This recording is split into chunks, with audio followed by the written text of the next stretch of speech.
30 years.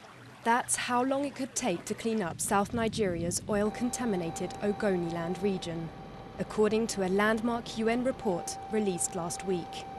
A year after the worst maritime oil spill in history devastated the Gulf of Mexico, the UN is now drawing global attention to what could be the world's biggest ever clean-up operation. The report, released by the UN Environmental Agency, UNEP, details how 50 years of bad practice has led to the contamination of a whole ecosystem. An ecosystem upon which the local Ogoni communities depend. There are communities in the Niger Delta, in Ogoniland specifically, where they are being exposed daily to chronic levels of petroleum pollution, known carcinogens like benzene. UNEP has called for the oil industry and the Nigerian government to set up a $1 billion clean-up fund.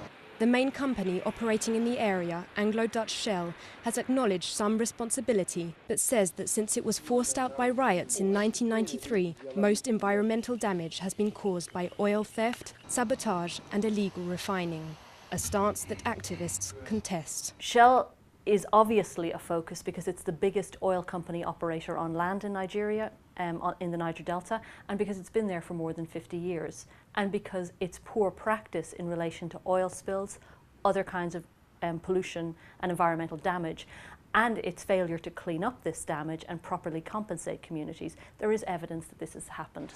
And for the communities who live in the area, this scientific evidence is already a victory, as it gives them the backing they lacked to make legitimate demands.